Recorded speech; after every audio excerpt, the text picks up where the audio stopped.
Do it. You notice my co-host is here this time? Yeah, anyway. Yeah, there he is. All right, here we go. I'm here. 875. It is podcast 875. You realize this year is the 10th year anniversary of us doing this podcast? We started in, I think it was like August-ish of 2014. It's never good to look back in retrospect. I think it can be. I think it can be suppose. great. I just was looking back to the last live podcast that I was on, and I was wearing the same shirt. Good news, I've done laundry since then. Well, the good news is you actually still like Porsches, and no one's shocked. I do. So that's happening as well.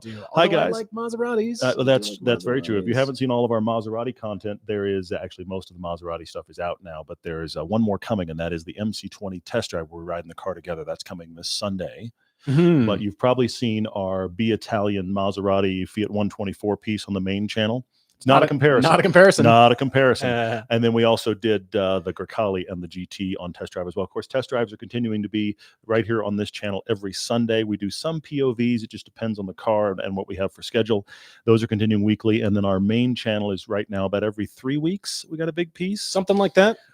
We're in this. Depends on car availability. Yes. You guys have to also know that this quarter of the year, the first quarter of the year, is the hardest quarter for us to get anything done for the main channel. Yeah, it is. Because everything dries up as far as car availability, like after Thanksgiving.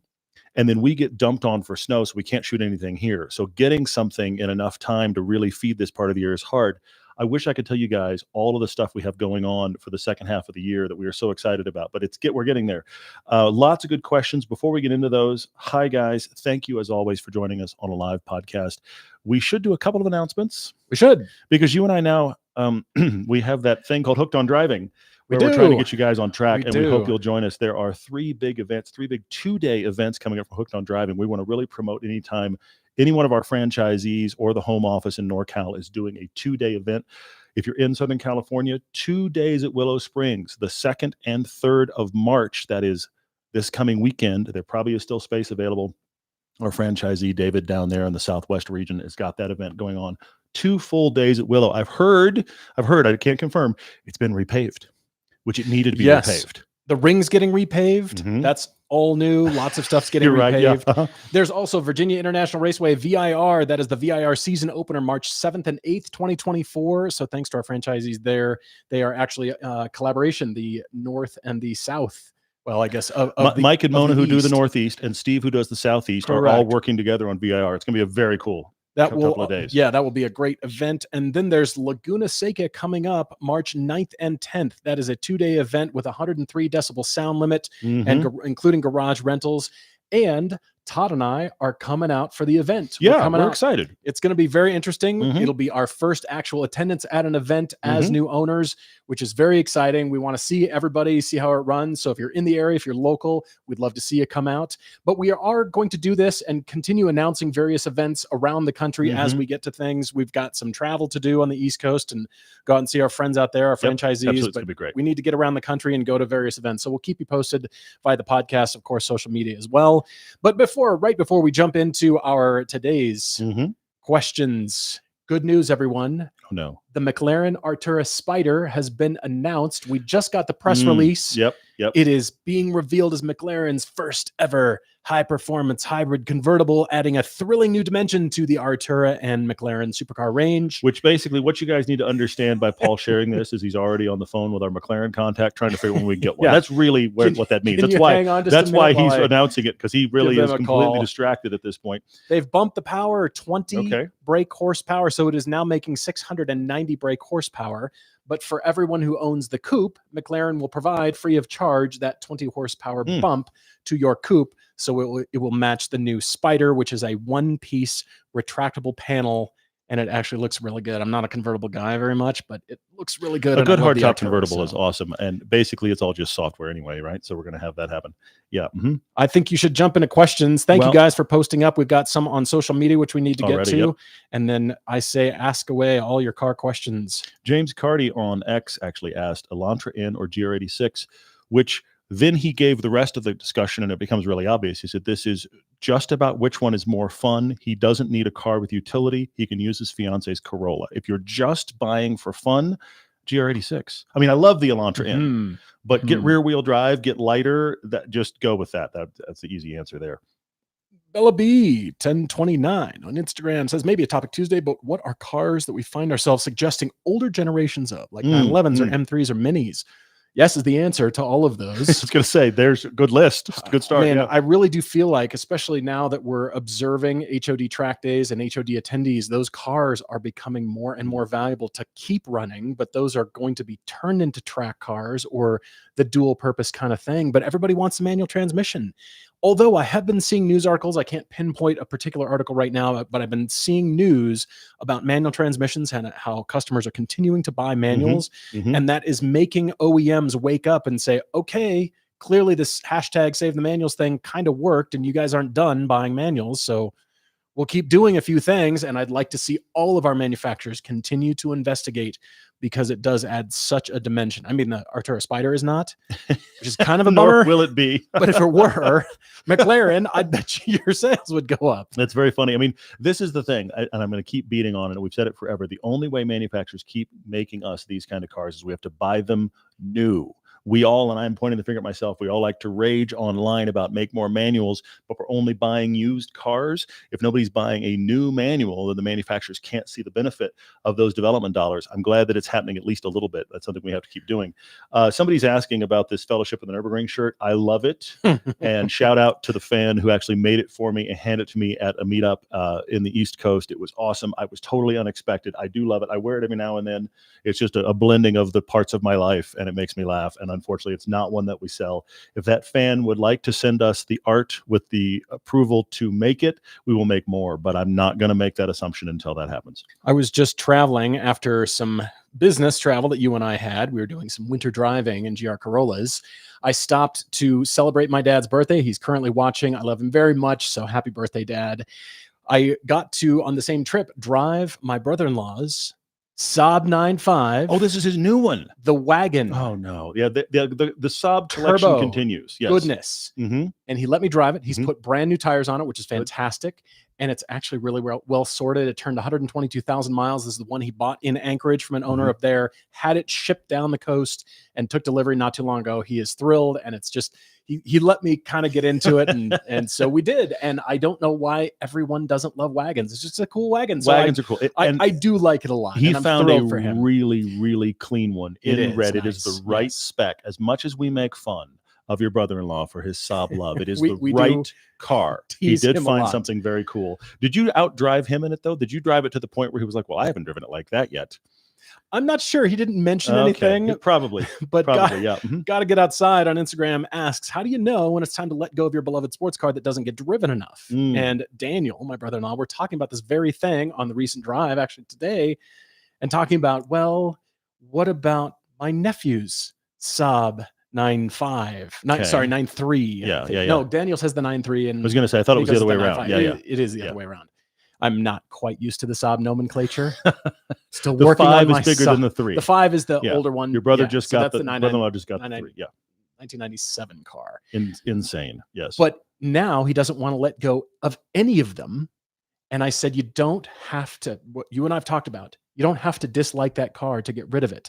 Maybe something comes back in your life at some point, but you don't have to really be done with it to get rid of it. So got to get outside. I know that you're recognizing it's not getting driven enough, and that's a bummer. Changes happen in our lives. Time has to be reallocated to new activities. Yeah. We totally get that. However, if it's not being driven and you don't foresee a point where your current activities will end to go back to driving your sports car, it's okay to sell it. Maybe something will come back in your life, but most of all, look at it as an opportunity to bring something new into your life when you are ready again. Do you see Beaker's Garage? Only you can answer this question. The 981 came in with sports seats. What's the best way to improve seat comfort for a cross-country trip? I don't feel like you've had issues, but what are your thoughts? I actually haven't. We've done quite a few road trips. I've taken it on our Utah adventure quite a lot, and I've always been great. They're the base seats. They're the sports seats, but they're the base for the GTS. I suppose a small pillow in your lumbar, that's the first thing that goes. It's not lateral support. It's always lumbar in your mid to lower back. So just take a small pillow and jam it down in there. But another good thing is to do a rolled up t-shirt, or if you've got a hoodie, you can take your hoodie off and jam it down back there. And it definitely eases the loins. So is this why billionaires wear hoodies? They're having lumbar issues in their really high-end car with the crazy doors, and so they take the hoodie off and they fix the lumbar. Maybe, but they can afford to just have the seats redone. They can just new seats. Get rid of the car and get a car with better something seats. with different seats. I totally agree with that. That's excellent. Good point. Jorge asks if we can please pronounce Porsche as if it were Versace. Porsche. That's what Nick did on the video we released today when we did Price of Fun. Nick just walked around and did all these little snippets, and that was my favorite one by far. I had to post it today because we were talking about questions and us making up answers. We were making jokes about that. Minty has said, "Hey, howdy guys, hello back." He says, "Recently got a job as a salesman for Chevy. Wondering what we think about the Chevy lineup, if anything stands out to us." I think the Blazer in RS trim is better than we expected it to be. The Camaro, it's too bad it's going away. The Corvette is great across the board, full stop. Doesn't matter what trim you get. They need a T. They need a lightweight T. Yes, that would be Stingray nice. T. That would be nice. And the, you know what? Nobody out Suburban's the Suburban. That's a good point. Just Suburban. And honestly, I think the two real things that are the jewels in the crown of Chevrolet across the board are the Vet and the Suburban. They kill both those areas. Right. Just wipe away all the other brands, and it's the Suburban company and the Vet company. I actually saw my first Fisker Ocean on the road driving back from the airport today, but I thought it was a Buick. I was coming up on it. I thought, sense. Is that a Buick? That makes sense. Fisker Ocean? There's one. It was clearly a test drive, and I kept my speed around a corner. I was driving the Expedition, by the way. Oh man. Okay, yeah. Kept my speed, and that thing needs momentum, but he saw me coming and just put it down. I was like, great, thank you for having power. I've got to keep my momentum. Nobody expects the fact that you and that Expedition are going to be that good around corners. In fact, here's a related question. Club Racer, thank you, man. He says, can we weigh in our feelings about the C8? We'll be sad to see it go. It's still around. It's actually around through a big road trip coming later this year. We'll be sad to see it go. It didn't place well in the Price of Fun piece. He doesn't feel like we recommend it much. What is the use case for it? There's been a lot of really good questions about the C8 in relation to our Price of Fun piece, because I want to come back to the Price of Fun video, which is on our main channel right now. It's literally the $30,000 GR86 to the $300,000 McLaren Artura. It's 5 cars in there. And I want to also reiterate, those 5 cars are not the definitive 5 most fun cars. They were 5 cars representing price points. You could do that entire piece with 5 different cars. But the C8 didn't do great there because that was a piece focused on driving involvement and fun. And many people in the comments have pointed out that the C8 is probably the most versatile car there. And I think that can be argued. Along with honestly, the Carrera T even isn't even the 911 you'd have for the most versatile. You'd have other 911s. Yeah, true. The C8 is approachable. It is financially somewhat attainable. And it is shocking. Watch our 2,000-mile piece with the C8 and the Lotus Elise.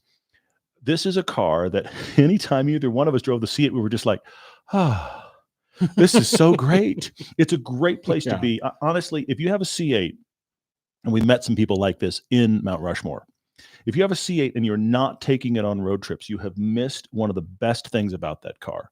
I feel like everybody that buys a C8 should put thousands of miles a year on it, just going new places. You can daily it, absolutely. You can take it to a track. It may be the most versatile near supercar made, and I would take it and never think twice about it compared to a lot of other supercars.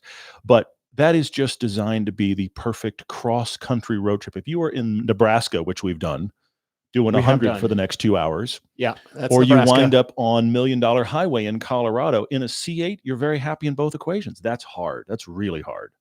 You know, every time journalists ask us, other people, friends, they always say, so you've got a C8. What do you think of that car? And it always seems like a loaded question, but we can have full confidence in going in and just saying, it's fantastic. It's great to drive. No, it's not the most hardcore dialed sports car you will ever get in.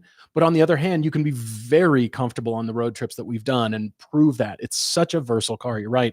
Oliver C. says where he is, a slightly used Integra manual is the same price as the equivalent Civic Si. For the same money as the Integra, the obvious choice.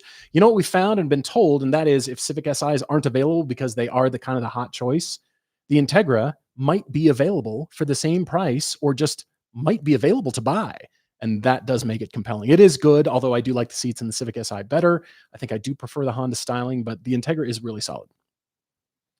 We got a question here. Adam's asking about the new Prius. Would it get as much attention if it weren't called a Prius, meaning a different car to contrast from prior marketing? Here's the thing. I think if it were a completely different car that did the same thing with a different badge, I think it actually might sell a little better because it wouldn't carry the baggage. The problem the Prius is having now, and even your question acknowledges it, is we're trying to get over the baggage that car has. But it's just a good-looking car that works. It's not the nicest interior. It's not the most comfortable seats, but it gets great gas mileage and it looks good and it's not that expensive. That car's a victory. I think the Prius badge makes, in some cases, it get more press than it would otherwise. But I think sales-wise, there are people that will never consider or buy that car because it says Prius on it, and that's too bad. Jorge Porto says, here's to the brotherhood of the Jorges. All his friends automatically assume it's him. Force multiplier, all of our friends who are named Jorge. Jorge, thank you guys for being with us. Jorge Porto, we met him in LA back in November for just prior to the LA Auto Show. It was really cool to meet him and hopefully see him at various events coming up as well. Got a question from Shadow Sniper 9513. Says, hey guys, I work at a BMW dealership as a product specialist. What do we think about the new X2? I think it's certainly evolutionary, but that is a crutch. That is a way out of saying the BMW styling theme. I think they're taking a hard look at, but they're trying to certainly apply it to every shape and size of every vehicle they make. And it's not always successful. There are some surfaces of this that I do feel like it's successful, and that is because SUVs that are boxy and square just kind of seem more expensive and luxurious. That has now been the theme of the new Kias and Hyundais that we're seeing, more squared off kinds of shapes. I do appreciate what's going on, and that has always been sort of the Range Rover look, and that has said more expensive. It's just a box. I mean, it's a Rolls-Royce Cullinan. The Cullinan looks a little too soft, so maybe the Cullinan will crispen things up a little bit now, since they're owned by BMW anyway. So maybe we'll get a new look out of them. But I am curious to discover that the X2 is the only SUV of BMW's SUVs globally that is not built at the South Carolina factory. It is actually built in Germany, but every other BMW SUV that you see on the planet comes from South Carolina, which is amazing.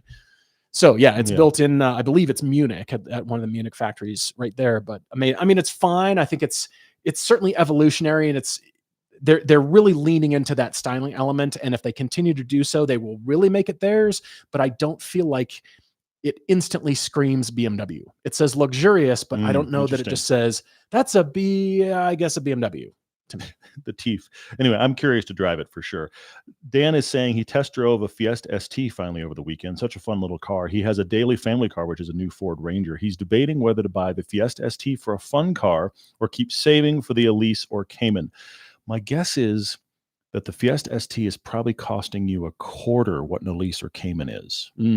So my question for you is, of course, it's us, so we're saying buy all the cars, but could you have a Fiesta ST and keep saving for the Elise and Cayman? It's not like the Fiesta is even half what a Elise or Cayman are.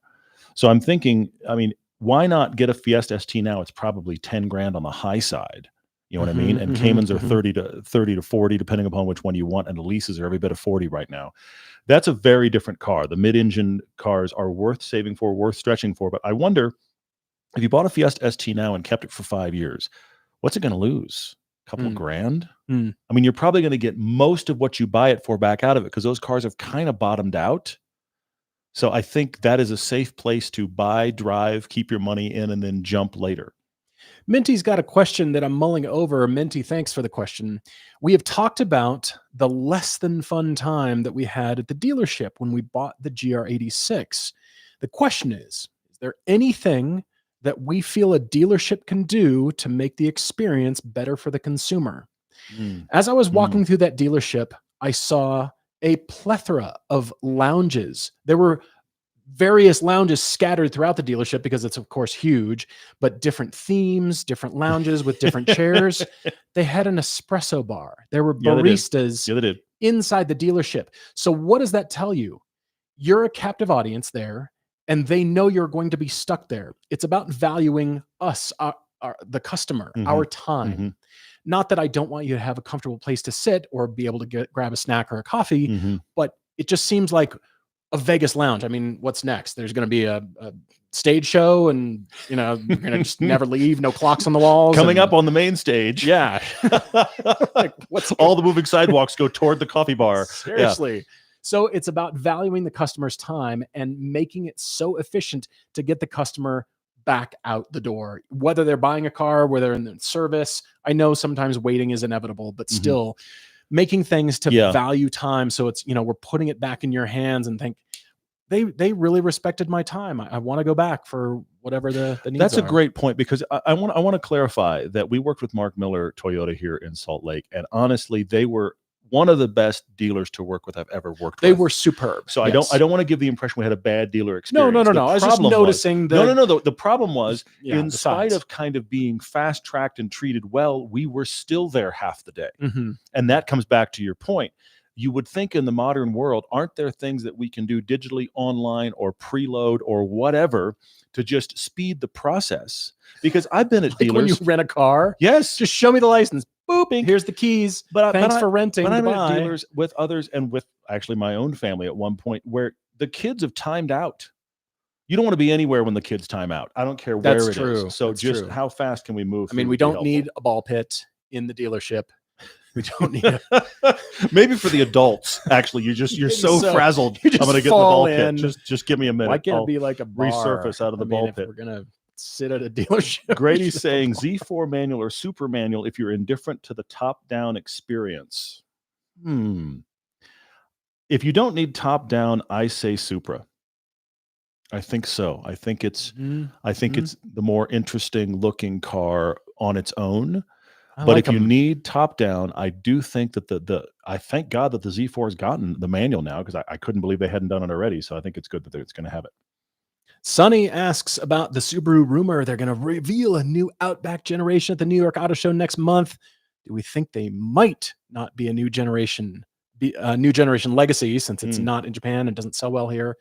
Well, I feel like it's just going to be another refresh at this point. I don't know. I have not dug into the Subaru press release quite yet, but it's going to take a lot for Subaru to make a big splash and wow everybody with the new something that isn't just, it's all-wheel drive. It can go off-road. It can carry your stuff, and it's well-priced and turbocharged, and it's got a good screen. So beyond that, what's really compelling? We're buying styling. That's what we're buying, right? G Marks is saying he loves the channel. Thank you so much. He's thinking about buying a manual BRZ as a second fun car now that they've updated it with the 2.4-liter motor, the current engine. Should he only get that and not one of the outdated models with the 2-liter? G Marks, you're going to have to ask yourself what you're expecting from power. If you are a person who you've never really had a powerful car, the first generation, you can get them affordably. They drive wonderfully. I think you would thoroughly enjoy it. I would definitely advise the tune. It's a very simple tune that kind of kills the torque dip, which is the real thing that makes you feel like that car's underpowered. I did the tune. Chance did the tune. We both had our first generations. It helps a lot. If you're not a person who is coming from a muscle car, something with 400 plus horsepower, you're going to like the first gen just fine. If you're a person where power equals fun to you, the first generation is probably only going to disappoint you, and then you're going to start tuning it. And almost across the board, the people that tuned the first gen for more power eventually broke the motor. And at that point, get the second gen. Did we talk about the Z4 manual yet? Yes, we did. From Brad. That's fantastic. Yeah, I'm excited about it. I mean, Grady's talking about that or the Supra. I don't know if Brad's question. I suppose. I was seeing any excitement for that Z4 manual. Justin is applauding me and also shaking his head at me because he is a fellow Elise owner and he saw me post the thing of taking it through the touchless car wash. By the way, that was brave of you, by the way. Stupid, brave. There's an equivalency there. Anyway, I've owned the car for 7 years and I've taken it through a touchless car wash twice total, because the first time was so traumatic and was just done as a test right after I got the car and I had the soft top on. This time I had the hard top on and we'd taken it actually through a lot of snow. And I really wanted to get it all blasted because of the snow and salt that had been on it, a little more so than I could do with my own pressure washer. So that's why I took the risk. I also thought, let's see how bad the hard top leaks. Guess what? Just as bad. It's not something I do regularly. I haven't seen any gremlins since then. I was cautious, and it's a kind of a one-time thing for the laugh. And of course, then I post on Instagram and get to look like an idiot, which is fun. That happened. More HOD questions. Ryan Stamp is asking about the HOD deal. Who had more anxiety between the two of us during the purchasing process?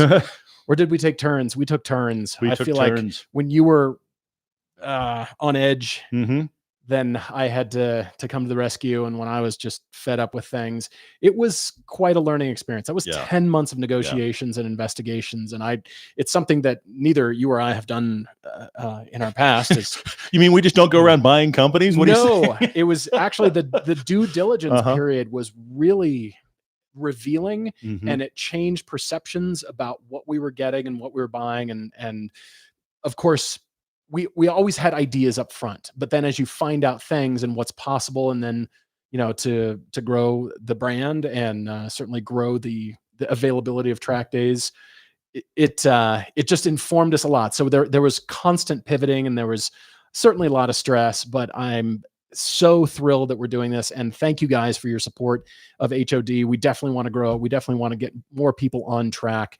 And what a great venue to do it. It's a business that runs, and we've got great people and great franchisees already in place for that. So it's really good. In fact, Jorge's asking us as a follow-up. He said he's got 2 young girls interested in having advanced driver education for them as they approach driving age beyond what he can do. He's seen that in Europe. There's not many opportunities here. There's a few. I think, if I'm not wrong, I think Tire Rack does one on the East Coast at their thing. I think they partner with somebody and track. I think so. I think they South do. Bend, Indiana. I know that our local track UMC here used to do one. In fact, I need to look into it again because my son's about a year from needing that.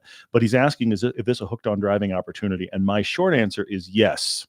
I think it would be great to have a standardized hooked on driving sponsored, you're a young driver, get you driving at the limits thing. Now, setting that up is a whole different animal, but it's definitely one of those things we've talked about for sure. Our friend Derek Miller.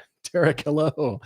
He had a salesman text him today with a fully customizable allocation for a car that he wasn't shopping for. Oh, no. Okay, yeah, I got it. Why is it so hard to say no when he wasn't even shopping for it? Because salespeople know this, and they go back through their Rolodex and think, I haven't talked to this person in a long time.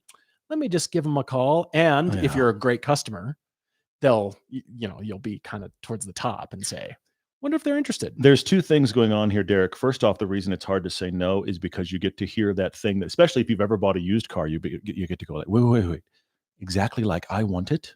You're thinking of me? Like that one? Exactly. I've never thought about a Camry, but if I could make my Camry, then maybe, and I'm not taking a slide at the Camry, it's just a car I'd never buy. That's what part of it. The other thing is, if you get up into the higher levels of cars, Porsche is known for this, Ferrari is known for this. The salespeople go back through their Rolodex and they find people they know have the liquidity or have shown with regular purchases, either way, that they will buy a car. The salesman is literally thinking about selling it the second time, and they will call the person the first time. That's crazy. And guide them on how to spec it. Ferrari does this to Porsche option your car. Too. Well, Porsche does it too. From new. So that then when that person sells it in 6 months or a year, or sometimes they encourage them to do that as a money-making way, then they can get a car back they can sell easier. They're thinking of customer number 2. They're thinking of their commission on the backside. They're thinking of the second customer. Absolutely. The person that gave us the GT2 RS when we drove it against the Porsche 959 for that comparison film, he told us that he was called by Porsche of Salt Lake City, said, hey, this other owner dropped out. I know you've made noises about this car. What do you think? And suddenly he found himself on the hook for a $350,000 car. But then he did sell it, and I think he even made money, and they're even more expensive now. So, everybody made money in the deal, but it's because it's GT2 RS. Elliot Manning is following up on the Lotus extravaganza in the car wash. Yes, I don't know why people thought that was a brush wash. It was just a the brushes would have been like, oh yes, seriously, I would have been like fighting them all, slapping you in the face. Yeah, so it was touchless. But he said he's assuming the high pressure water was the problem. You're exactly right, Elliot. In fact, the way I normally wash that car, watch our 2,000-mile road trip piece, because I walk you through it. Even using my own pressure washer, I do not aim it right at the seam of the roof and the top of the window, because I know the water is going to go through. I mean, you can spray around it, but don't fire at it. Of course, that thing's indiscriminate, so it ends up with water on the inside. Doug Joseph, thank you for jumping on. Thank you for your questions. Much appreciated. I'm jumping back to Instagram from a friend, Akam in Germany, who was asking, why is the same engine in the Fiat 500 Abarth a hoot, the little dragon, Todd? You called it that. and celebrated for its sound. While in the not much heavier 124, he had that impression that in our recent Italian review, it did not receive a lot of love. This does nothing better than a Miata.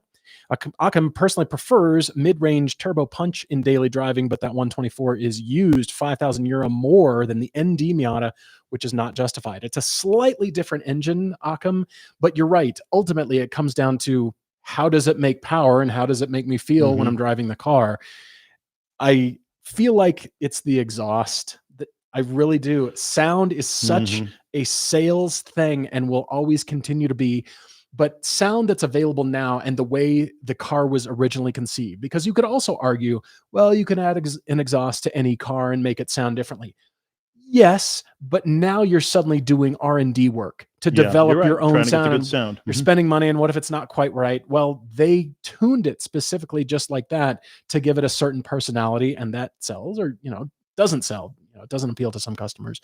But I think sound is the key. Same engine, but they can tune it slightly differently, get a few more horsepower, and it sounds different. It's a different car, right? It does seem like it. And, when we first drove that car, you actually liked the 124 for the same thing he's talking about, that mid-range power. But as I said in our 124 MC20 piece, the best part of that car are the Miata bones. I think it's definitely the case. The Damon KB on Instagram says, is Infiniti the best used car brand? I have never heard that. Now, there is just so much that's better at the same price point. But unless you get luxury for the same price as Nissan or even cheaper than the comparable Honda and Toyota products, not to mention Lexus, Acura, and the Germans, ultimately, you have to decide what is your priority. And it is a descending order. Is it value first and you got something that feels luxurious? Then is it reliability? Then is it the company behind that nameplate? And then in descending order, all the fun things that we want out of a car. I think that's where certainly Infiniti could shine. I do like Acura, and certainly Lexus is up there, but personally, I'm willing to move more towards the Euro cars that have the fun driving kind of built in. I gravitate towards that direction because I'm willing to put up with some of the, all right, it needs this, the maintenance, the fixes, You're a Maserati owner. I understand. I've been a Maserati owner, okay? So resets everything. Philip is saying, in a money no object situation, would we rather take our car to a dealership or an independent mechanic for any and all maintenance? Now, Philip, I'm kind of ducking this question by saying this. Where is the place where I feel like I'm going to get the most personal service from the guy that's actually going to do the work? If I were going to a dealer and that dealer had a front-facing person who was like the tech for that car, and I could meet that person and I felt confident with them that, oh yeah, I know these cars and that kind of thing, I have no problem going to the dealer and I'll pay dealer prices for that guy. If I'm going to an independent mechanic, he specializes in that car and I get that same feeling from him. I get to meet him, shake his hand, and he gets to say, hey, I'm going to work on this car and I know these things. I want to be able to talk to the tech. And I feel like that's harder at a dealer than an independent mechanic. That's the thing that gives me confidence. Great questions in here. Great stuff. Beaker's Garage recently had a Taycan base as a loaner from the dealer. He thought it was good for an EV, but missed his flat 6 after a day. What are our thoughts on the Taycan compared to other EVs? We've not specifically driven a Taycan. We have driven the Audi e-tron GT, which is pretty much going to be the same driving experience. There will be slight differences in how power is delivered and that kind of thing, but for the most part, it's very solid. But we're still at the beginning of modern EVs and what they will do and what the capability will and can be. And I'm talking about weight. And they still just feel so neutral to me, just too neutral, I suppose. Well, yeah, they've got a sterileness about them in general that I look forward to somebody actually creating something that doesn't feel that way, but it'll be fascinating to see what happens. T. Whalen saying, please tell us how to reduce the crippling road noise in the GR86 switching from the stock PS4 tires to Pirellis did absolutely nothing. I hate to say this, but that is a loud car and always will be. Unless you want to take the time to put more sound deadening in it, the cost of the car and the weight savings are the reason it's loud. I submit to you the Fiesta ST, louder. I submit to you the Miata, louder. I submit to you the Lotus Elise, lots louder, because I'm talking about cars that are now cheaper or lighter than the GR86. Also, you're down there low between the wheel wells. That brings noise into the cabin. That is a loud car. I remember when we drove it as a support vehicle. In fact, Derek helped us when we did our East Coast trip. Anytime I rode in that, it had more road noise than my 300ZX that I was taking on the same trip, which I thought was fascinating. And the 300ZX was actually a little bit softer ride too, but the 300ZX was a more expensive car designed to be more of a GT car than the GR86, which is designed to be more involving. Granted, with the Elise as my reference point, I'm the wrong guy to ask. Why shouldn't Boondock St. Ryan sell his Fiesta ST and start importing and selling Japanese K cars into Canada to make it a better place? You can't think of any good reasons. We can't tell you, but we know somebody who can, and that is our friend Adam at Sotomoto in Seattle. Look up sotomoto.com, and he can tell you, because he actually imports a lot of cars into the U.S. from Canada, but he sells a lot of K cars that he brings over from Japan, and you can ask him about the ins and outs and pitfalls, or maybe no pitfalls, of sourcing and buying. We do know that AutoZam AZ1 windshield is about $3,000 to replace. So just know that going in, the parts and the scarcity of such for all of these rare, cool cars might be harder, and you're going to have to let your customers know that, or maybe not. Adrian H is saying, like the 86 or the Supra or even the Fiat from our recent video, what brands would we most like to see unite to make a new fun car? I think we said this before, but I have to circle back to it. Toyota has proven that they are doing collaborations. So where is Toyota and Porsche making a new MR2? A $40,000-ish MR2 to be sold as a Toyota underneath the Porsche offerings of the Boxster. It's going to need to be 200 horsepower. So it's probably the detuned flat motor from Porsche with some Toyota stuff in it. I'm just thinking that would be a cool car. Got a question on Instagram from 614MX5 asking, when we talk about driver engagement for manual transmission cars, are we talking about the physical act of pressing in the clutch and shifting and then releasing the clutch? Or are we talking about listening and feeling for when to upshift and when to downshift for maximum fun? And if it's the latter, don't shiftable automatics or dual clutch transmissions provide that level of involvement? I do get some of that out of my dual clutch. I do when I drive it in manual mode. But I think it's the feeling where the cog is going to, well, first of all, the synchro, but then the cog going into gear. And it's about control. I think that all of us would probably rather fly the airplane than be a passenger if we could. There's certainly a segment of us that very much feel that way. Control freaks. Like, I just would like to fly the plane. I think it's fun. I'm not a control freak. I just think I'd like to do it. But same thing with cars. We like to have that much more dominance over this machine. We want to be in control over the machine. And I think that's much of it. But understanding and feeling all the quirks about that car, because manual transmissions make each individual car different, not that series, because the clutch wear is different. The clutch or the gearbox wear is different. Everything about that car wears differently. It's not, it's cookie cutter new. It's all the same when they're new. But when different cars get driven differently, this one's kind of beat on, it's rattly and not great. This is the same exact car, same mileage. And how come it feels so good? Now that manual transmission makes that car have its own distinct personality. I think that's what we love discovering. That is good. The other thing I'm going to add to that is think about this for a minute. Think about driving a really good PDK, dual clutch, whatever. You can sit there and drive that car very hard and never move your limbs. True. You can do this, but your lower body won't move at all, because all this moving is seriously. Finger twitch. You don't have to move your limbs. Yeah. And with a manual transmission, your right hand's always moving for the stick, your left foot, and both your legs are moving. There is, I know it's a cliche, but there is a dance going on when you drive a manual that is not duplicated by any dual clutch. Totally. Because you can sit there much more still. Now, if you're on a racetrack, that's better because you are still in the car and focused on what you're doing. And so these other things that remove your balance in the car can be disruptive. But if I'm driving for fun, I want that dance. It's enjoyable. It's not quite rider active, but almost. You're almost sliding around in your seat when your limbs, your weight's changing. You're right. When you're just driving an automatic or a dual clutch, you're locked down. Your body's not moving. But when we're doing this with our limbs, you're right. It suddenly becomes rider active. That's great.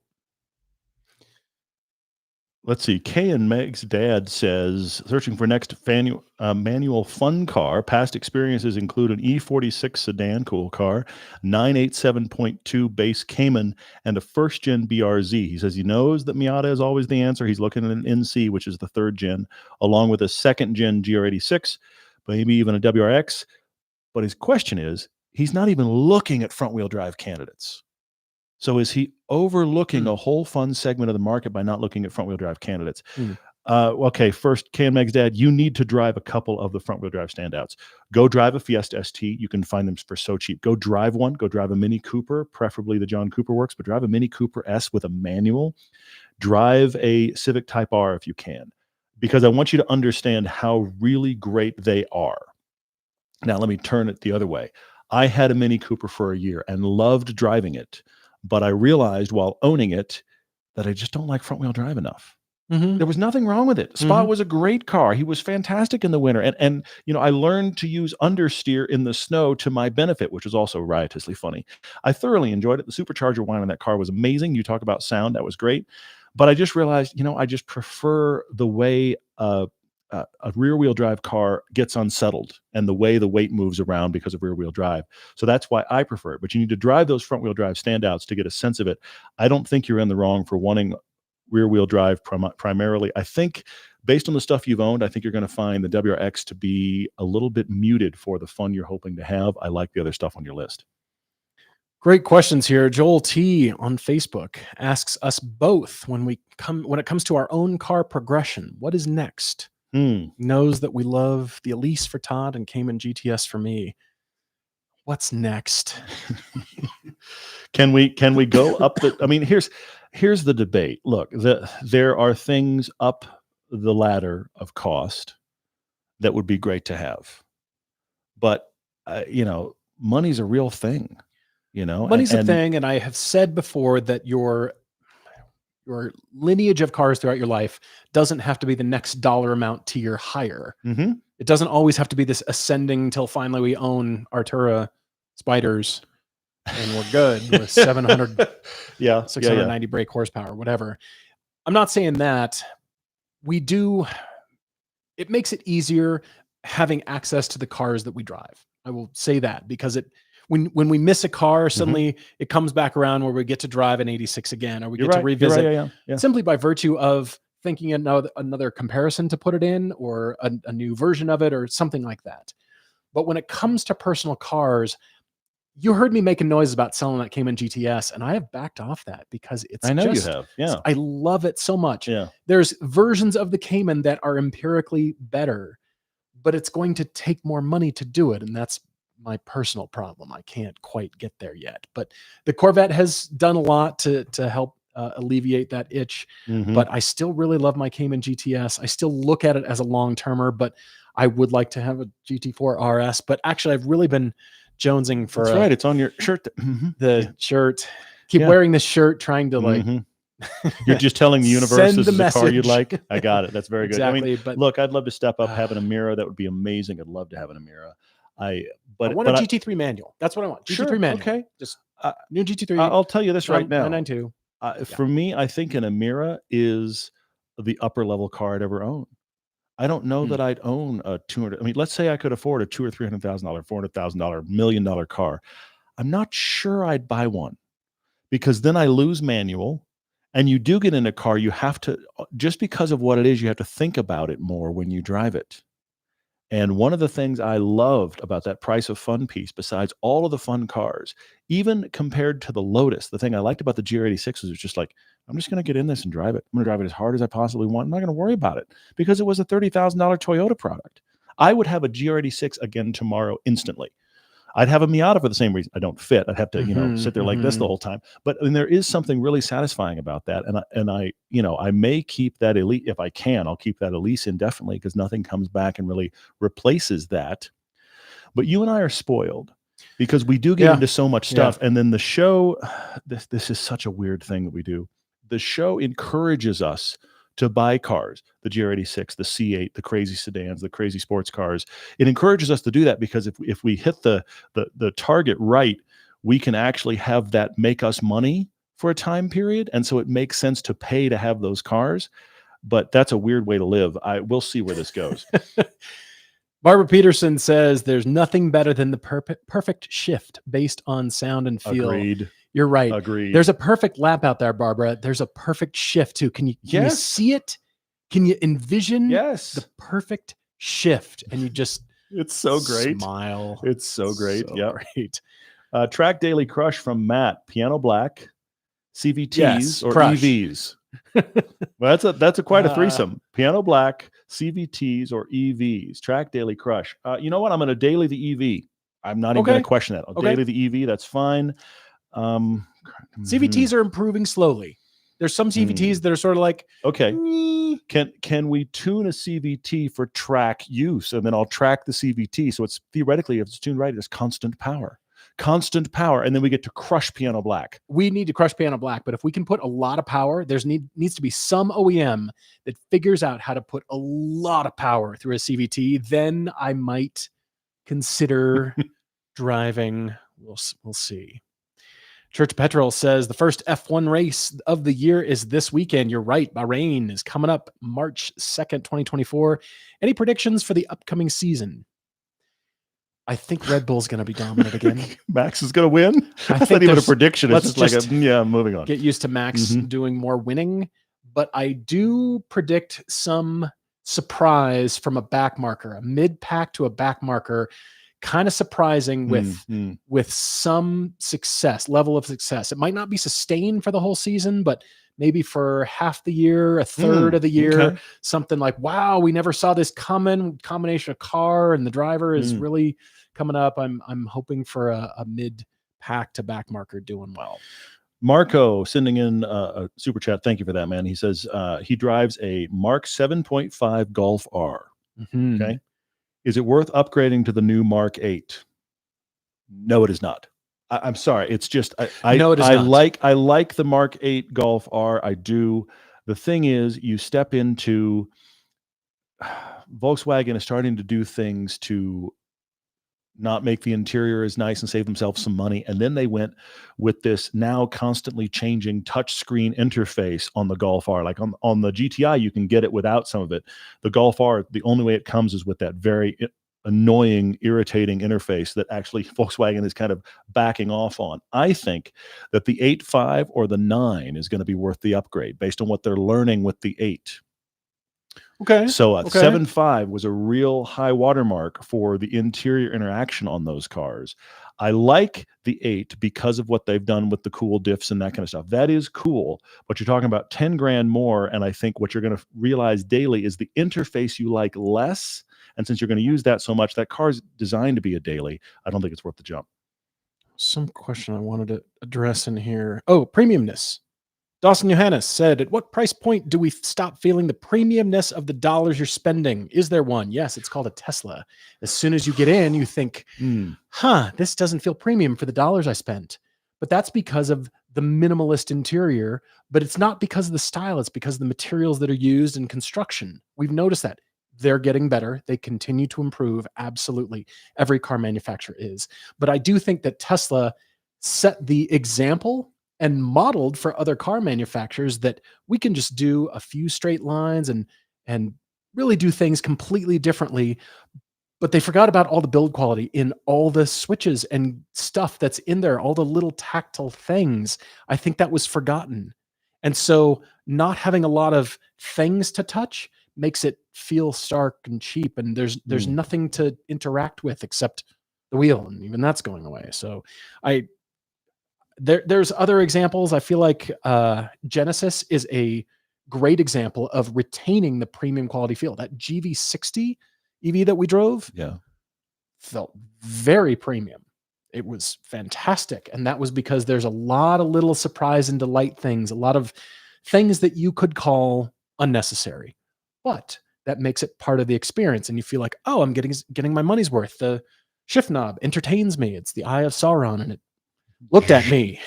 A little frightened now, worried about that braking later. Like brakes halfway. It's like giving you side eye. That's all bad. But all the tactility, all the switches, everything in there continues that Genesis theme of beautiful. We like the fine tactility of things. And that's why I like watches so much, because it's this delicate thing that's still robust, and it was put together by humans, and it's such fine craftsmanship in such a small size on your wrist that you can take with you. So that's my thing. My son is sending me difficult questions. Oh, is he? Track Daily Crush from my son, Lotus Elise, Jag E-Type, Nissan 300ZX, track, daily, crush. You're on your own. Oh, this is going to hurt. This is going to hurt, son. I'm telling you right now. Look, the track car obviously is the Lotus Elise. It is. I love the E-Type desperately. I would love to have one. It's not a daily. The 300ZX is a daily, which means, I can't believe I'm saying this, the Elise gets tracked, the 300ZX gets dailied, and the E-Type gets crushed. That's a special occasion car. Wow. It's not a daily and it's not a track car. It's a but it's so drive it every it's now. The world's most beautiful car. Gorgeous. It's very fun to drive. It is one of those cars like the RX-7. When I drove it, I was glad to finish driving it and it didn't break. I loved driving it. I was thrilled to get out of it and nothing was broken. And that's not what you want for a daily. Chris Osterman, so good to see you too. I ran into him at the Denver airport. I looked over as I was on the moving sidewalks. If you've ever been through DIA, I was on the moving sidewalks and I saw Chris and just yelled his name. That's funny. Chris is going with us on the pilgrimage trip in June, so we're very much looking forward to that. That was really cool. Speaking of that, yeah, Fellowship of the Ring, folks, I want to mention a couple of things. Our pilgrimage trip is happening over Father's Day, and it sold out within like 24 hours, which was amazing. Thank you guys. Yes. But because of Hooked on Driving, we are going more than once this year. There is a trip that actually was kind of sold right around the time we bought the company of Hooked on Driving that is happening last couple of days of April, first couple of days of May. It's 2 days on each track. And you know somebody. So even though technically registration on that trip has closed, it's going to be an amazing trip with a ton of good track time. If you'd like to go to the Ring and Spa then, late April, early May, write us an email, everydaydrivertv@gmail.com. Let us know you'd like to go. We can get you on the inside track. There's a couple of spaces left. We'd love to fill that trip too. So if you're still interested, it's kind of closed, but it's kind of still officially right closed, on but the you cusp. know people. So let us know. That'd be very good. Yeah. You do know people. Let's see. Good questions. John, okay, here's a quick question. Difficult question, John. He doesn't understand what people mean when they say good steering feel, and he wants to learn. Okay, awesome. What is an accessible car, easy to find on Turo or Popular, that exemplifies good steering feel? You need to find something. Okay, first off, there's a misunderstanding that a hydraulic steering rack always means good steering feel. That's not always the case. The 300ZX, I love driving it. The steering feel's okay, but it's not amazing. You need to find early 2000s hydraulic steering from various companies. BMW is a great one. If you can find an E46 BMW, that's good steering feel. If you can find a early 2000s 911 or even a Cayman. Yeah, 987. The .1. .1. The early Caymans and the 987 Boxsters. The Cayman R is superb. Yeah. Now the Caymans, superb. I find very based on how hard you're driving them and the tires that are fitted. But every early 2000s BMW, I've driven the E46s and even the 5 Series actually had really good steering feel. That early 2000s 911 or Cayman Boxster, that works as well. The 997s are wonderful. That's late 2000s. Also, Miatas are good. Early Miatas. Now you got to go before they go away from hydraulic steering, a little bit tire dependent there as well. And then I'm wondering. I mean, the sharper and finer you go, tires really absolutely they start to really matter, get magnified. For sure. But you need to be able to feel when you go over stuff in the road. I want you to feel that you went over stuff in the road. I want you to feel this is actually what the description is. Steering feel is as I'm turning it, I am aware that there's a mechanical linkage. And I know that sounds weird, but and I'm sorry, this is a cliche as well, but this is where the rifle bolt concept comes in for shifters. Okay, drives like it's on rails. Oh, stop! But the whole reality of a rifle bolt, or think of anything mechanical or metal that slid beside itself that you've worked with, you can feel that in good steering feel. Of course, the Lotus Elise is way up there, but finding one of those on Turo is next to impossible. But that's a possibility as well. Josiah Van Tassel, thank you for the question. He loves the show and says, is the upgrade to a 986S worth the price over the base version? More specifically, on an 03 or 4S versus a cheaper and older version. He's owned a 350Z, now a daily CBR 500R, and a roommate has the S2000. You know, you could always turbo the motor or do some sort of chip tune or upgrade. But there's more to the S than just that. True. Typically, it's got a different transmission with another gear and a bunch of other stuff. Yeah. Yeah. I do feel like the S has always been differentiated in Porsche's mind as really truly the sport version. And there's a bigger jump between base and S than there is S to GTS. It's slightly different. And then, you know what I mean? I feel like that base to S needs to remain significant because that has been bread and butter kind of thinking for Porsche forever. Since the late 60s, actually, early 70s. There's always been the S, which is sort of like, oh, you've got the S, the 911S. Aha, that's what you want. So I do feel like it's worth your money. I do feel like it's worth investigating. If you can get a good deal, if you're comfortable and you can pull it off, I do say it's worth it. And I mean, it's coming from a Porsche guy. There's another question about 911s from Joel T on Facebook who says, Eddie Murphy, my apologies. Eddie Murphy says, when did the 911, what generation did it become the benchmark for journalists? The year was 1968. The year after the 911 came out. It became instantly 64, but 60, anyway. 64. Sorry, 64. So, but yes. Yeah. Anyway, Anyway, 63 by 64. It was like, No, next year. I think when it really started to embed itself completely was probably the mid 80s. When I think other cars started to splinter, and I feel like the 911 really was solidifying itself in the US with the turbo and the big whale tail. I think in that era, it got so, because here's the other thing that happened. In the 80s, with the turbo, they became the Widowmaker, and it was like the dividing line for can you drive or not. Oh, yeah. So if you loved the 911, it was because you knew how to drive. Many journalists, not. Yeah, exactly. Still to this day, not. But I think that started to split it and started to make people think that it was even better than it really is. Let's see. There's a lot of good stuff, man. This hour has shot by. Boondock St. Ryan.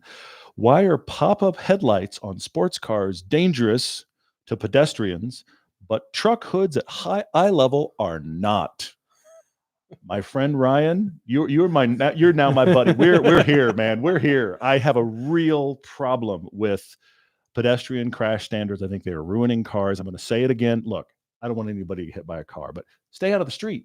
And it's easy. Let's create pedestrian walkways. Let's create pedestrian only streets so you can walk up and down. I know that in Park City, I'm going to get eggs thrown at me, but Park City, every now and then, Main Street is pedestrians only. And every time it is, I'm like, this is all the street should be.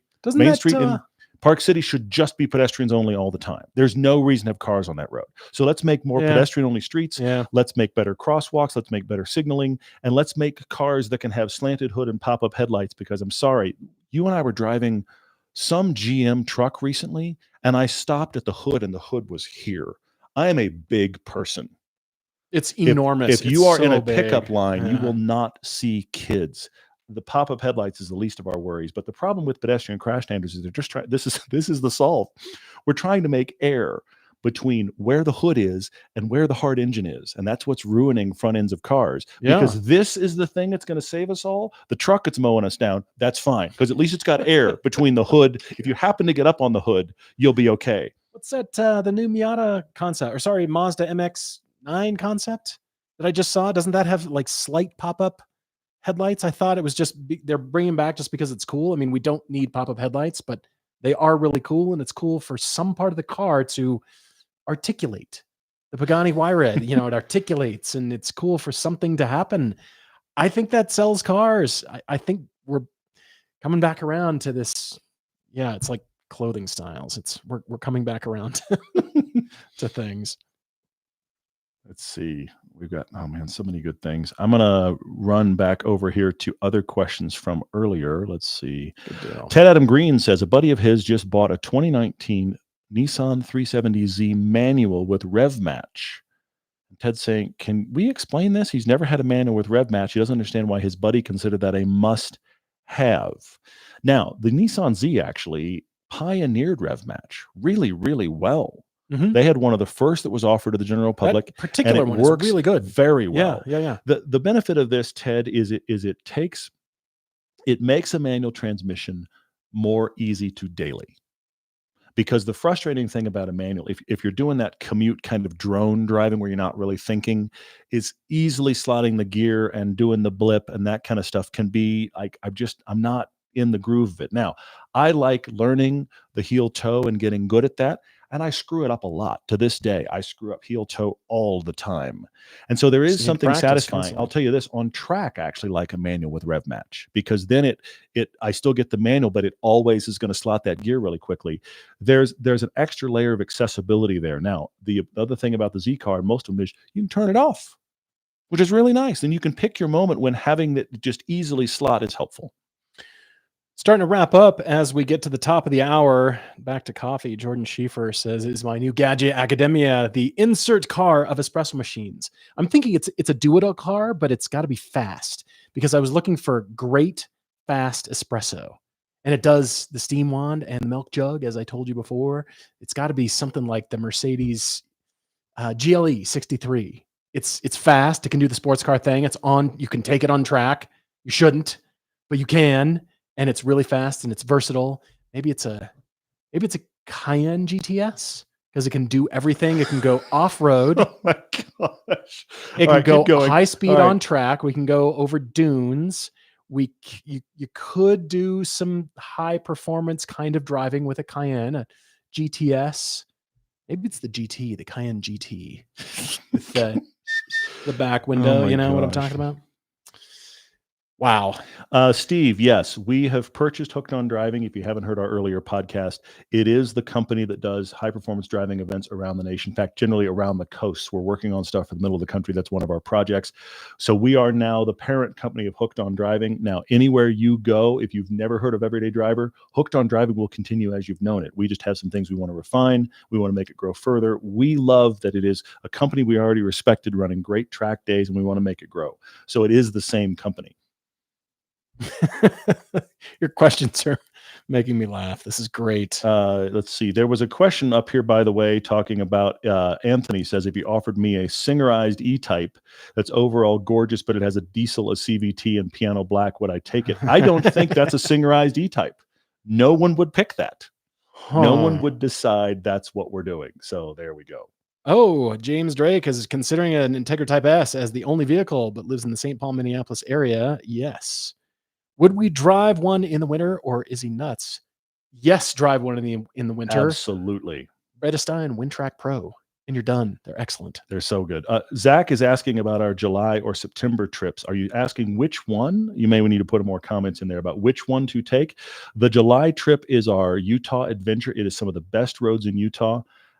Honestly, 2/3, we haven't even opened the registration yet, but 2/3 of every year is people that came the year before. So clearly it's a fun drive. Mm-hmm. We go down south of here for a full day, and then we do this great loop of some of the best roads in Utah. And every time we do them, we love them. That's a great trip. The September trip, also not open for registration yet, is the road, the Beartooth Highway Road. We're going to drive up there. It's going to be great through Jackson Hole, etc. But it's the Beartooth Highway Road that was the starring road of our best road ever video that is currently up with the Lotus and the C8. So both of those are going to be awesome. They're very different trips, but whichever one you can make as far as schedule is concerned, when they go live, you're going to sign up quick, because I think they're going to go fast. We are wrapping up for this podcast. So many. Thank you guys for all your questions. If we didn't get to it, save it for the next podcast episode. We'll do our best. But please support our sponsors. They support our show and make what we do possible. Mm-hmm. And we only want the best partners and sponsors. Absolutely. So don't forget 10% off your order with the code DRIVER10 for Griot's Garage. And go to Power Stop for all your brake upgrade needs. And Battery Tender. All three of my cars and all of your cars are all on battery tenders. Yes. You got the wicked one that's I didn't even know they made this. It's really cool. It's like a five bank. It's a 5-bank. Yeah. That because I have cars in a barn. There's a 5-bank, and so it's one big bank in the corner with all the lights on one, and then you just have wires running off, and I can glance in the door and know that everybody's doing fine. It's the greatest thing. I didn't even know they made it. It's really brilliant. Cool. Yes, of course, Power Clear wipers and all the cars, one search. Our friends at Autotempest.com. Don't forget them when you're searching for what's next. We really appreciate all your questions. We really appreciate your support of the show. Yeah, it's great stuff. And of Hooked on Driving, and we're going to update you with more Hooked on Driving kinds of stuff. And reminder, we're going to be at Laguna Seca March 9th and 10th, 2024. So we'd love to see it if you're local to the area, or even if you're flying out and passing through. I mean, our hope is to have a lot of really cool track days. And I want to reiterate, we're so excited to have this company as a new part of what we do, but this does not mean we become a group that is just about take your car to the racetrack. Not at all. I am well aware that sometimes, depending on where you live in this country, it is becoming a draconian police force that won't let you have any fun. Well, that's what the track is for in some of those areas. Yeah. We're spoiled out west. We got a lot of great roads. We get to open it up on all of these fun road trips. So there is that possibility as well. But the reality is, with modern sports cars, and especially you get really good tires, you will never find the edges of your car on a public road. And if you do, it's probably reached a place where it could go very, very wrong. So that's why I like tracking so much. Remember, we are doing multiple Europe trips, and we're probably at a track near you. So we're excited about that. We'll talk about that and everything else going forward. And I'm sorry that I can't. I wish I could tell you some of the shoots we have coming up, because I was looking at the calendar today and wanting it to be summer so badly, because we've got these great shoots coming. Winter's cool. It's fun to drive in winter. But right now we're in this little gasp, kind of a black hole of, I want to shoot something really cool, and it's snowing outside, and I'm like, oh, summer needs to come. It's coming. Yeah. Thank you all for your support. We really appreciate it. Good night, and cheers, everyone.